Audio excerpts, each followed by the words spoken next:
আলু কাটা বটি দিয়ে স্ত্রীকে কুপিয়ে হত্যা করে আত্মঘাতী স্বামী, স্তব্ধ বাঁকুড়ার গ্রাম।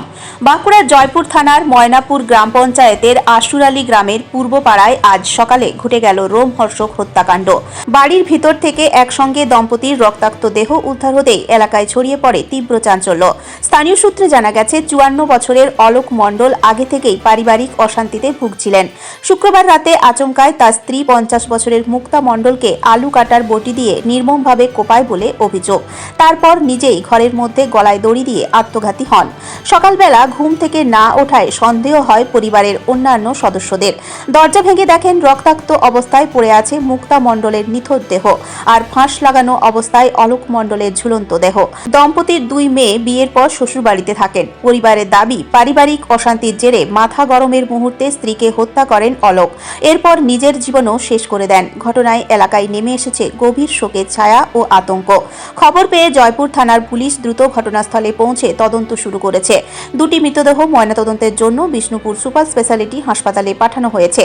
এই ঘটনায় গোটা এলাকায় এখনও প্রবল উত্তেজনা রয়েছে। স্থানীয় মানুষের মুখে একটাই প্রশ্ন, কিভাবে এমন ভয়াবহ পরিণতি হলো শান্ত স্বভাবের এই দম্পতির।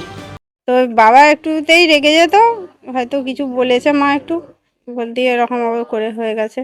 বাবা কথা বলছিল, মানে দুজনে কথা বলতে বলতে বাবা তেমনি রেগে গেছিলো, দিয়ে মাকে একটা বঠিনে করে আলু কাটছিল, বঠিনে করে মাথাটাই কেটে দিয়েছে 2 জায়গা 3 জায়গা।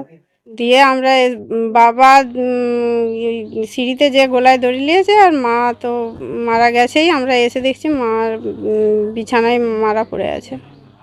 7টা সাড়ে 7টার সময়, তখনও উঠেনি মা, তো ভোর ভোর উঠে 5টায় আরে উঠে যাই। যখন এসে দেখছি যে উঠেনি, তখন সবাই ডাকাডাকি করছে। তারপর আমাদেরকে খবর দিল, আমরা সব এলাম। তারপর এসে দেখছি এরকম অবস্থা, মা বিছানায় উপুড় হয়ে পড়ে আছে, আর বাবাকে খোঁজাখুঁজি হচ্ছিল, যে সিঁড়িতে গলায় দড়ি দিয়েছে।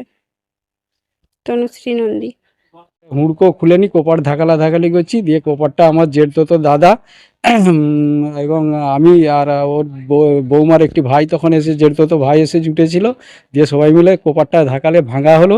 ভাঙার পর দেখছি যে বৌমা খাটটায় আছে, মারা গেছে। আর ভাই দেখছি, ভাইকে খুঁজে পাচ্ছি নি। তখন ভাই দেখছি আবার জেঠতো ভাই দাদা আমার, সে উপরতলাতে দেখতে গেল, যে তখন দেখছে ভাই গলায় দড়ি নিয়ে ঝুলছে। আলোকাটা বঠিন দিয়ে মেরেছে এবং গোলাটাও টিপেছে, একটু টিপে মেরেছে। এরকম ঘটনাটা ঘটেছে আর কি। সে বাঁচার জন্য চেষ্টা করেছে, ভাইয়ের হাতে কামড়ের দাগ আছে দেখছি, কামড়ি দিয়েছে হাতগুলোতে। মানে সে বাঁচার আপ্রাণ চেষ্টা করেছে, কিন্তু ক্ষমতায় পেরে উঠতে পারেনি সে। হ্যাঁ, আমার মেজো ভাই। আপনি কে হচ্ছেন? আমি বড় দাদা। আমরা 3 ভাই। আপনার নাম? আমার নাম উত্তম মণ্ডল।